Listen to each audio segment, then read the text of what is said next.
Hi guys, Olive here. Here today to review Hang the Moon by Jeannette Walls. This book was published in 2023 by Scribner, which is a division of Simon & Schuster. The hardcover comes in at 368 pages. However, I read an advance e-copy of this book that I received for free for reviewing purposes through Edelweiss. This is the third novel from Jeannette Walls, who is a former journalist and is very famously the author of the extremely successful memoir, The Glass Castle. This newest book of hers is a work of historical fiction set in Prohibition-Era Virginia. We follow a young woman by the name of Sally Kincaid, and she is the daughter of a bigwig businessman. He's essentially local royalty in the Virginia town in which they live. Everyone even refers to him as the Duke. We begin this novel with an important event that happens during Sally's childhood that actually causes her to be sent away from her childhood home for a long period of time. But then we fast forward about a decade. We see Sally when she's in her late teenage years. She's being invited to come back home.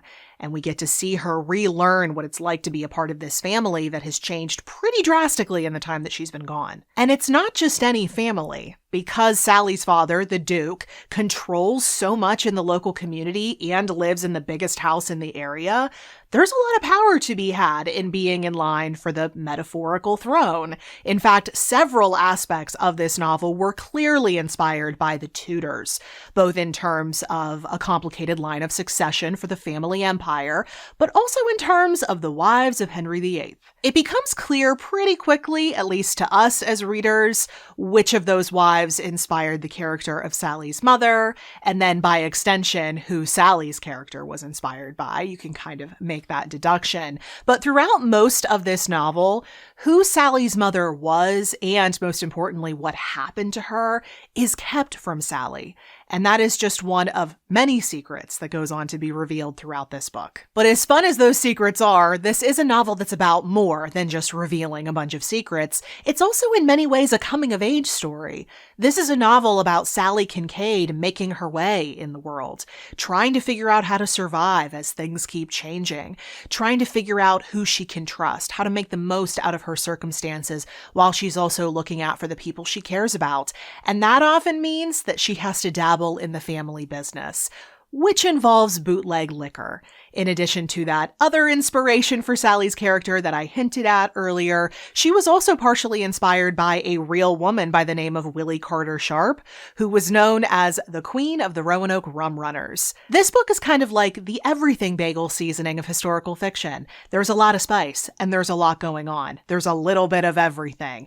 You've got a complicated father-daughter relationship, family secrets, doomed romances, clan rivalries. You've got action. There's betrayal and tragedy, but also deep friendship and loyalty. It is a roller coaster ride, let me tell you. But it could sometimes feel like we were just jumping from one bad thing happening to another, to another, to another. Walls could have named this novel a series of unfortunate events, and it would track. But before I get you thinking that this is the women's fiction version of Game of Thrones, let me say that this book manages to be very dark, but also very lighthearted at the exact same time. You would think that's not possible, but it is in this case, and I think that largely has to do with the fact that Sally's character is so companionable. I was reading a New York Times article about this book, and it said that Jeannette Walls was working on this novel for 7 years, and it just wasn't working until she switched this book to the first-person perspective, until she put us in Sally's shoes. And I feel like that's so critical for this novel because we as readers need to feel like we're in it with Sally, and that is exactly how I felt as I was reading this book. I felt like I was standing by Sally's side as she was going through all of these life events. And I actually started to get sad as this book was close to being over. I was getting the feeling that I was really going to miss Sally when the book was done. Sally is the best part of this book. She's the reason why you'll want to read this. She's feisty and ambitious. She wants to work. She wants to be independent. She wants to have agency over her own life. And I think because she is all of those things, it's easy to forget sometimes just how young she is in this book. I think she's about 19 years old through most of it. But we're reminded of how young she is when she stumbles. She does sometimes make the wrong move in this book, or she'll go along with someone else's plan when she knows it's not entirely right. And sometimes I think that's strategic. She knows she needs to have allies in order to survive. But other times, I think she just goes along with things because she's just a teenager and she's maybe not as jaded or suspicious of other people as she probably should be. But Sally's eyes are opened to a lot of things, both good and bad, in this book, the most central of which is her father. The entire book, we see Sally try to make sense of her father and his place in her life. The title of this novel is even a reference to the way that Sally idolizes him as though he hung the moon. But as she starts to learn more about him, starts to learn more about the extended family, sees all the secrets that have been kept, she starts to see him and therefore herself in an entirely different light. I ended up being quite surprised by how much I enjoyed this novel. I noticed almost as soon as I started reading that the writing in it is very, very simple. It's not bad, it gets the job done, but it's not ornate. It's humble, I guess you could say.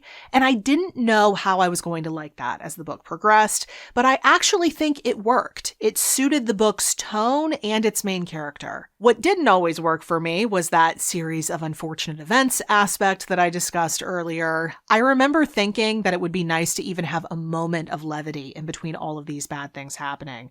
So it definitely could grate, and that's the reason why this is more of a 4-star read instead of a 5-star read, but I definitely do recommend this one because it's just so nice to spend time with. But those were my thoughts on Hang the Moon by Jeannette Walls. I would love to hear from you. Do you want to read this book? Have you read it? Do you want to share your thoughts and opinions? I would love to hear any or all of that down in the comments section below.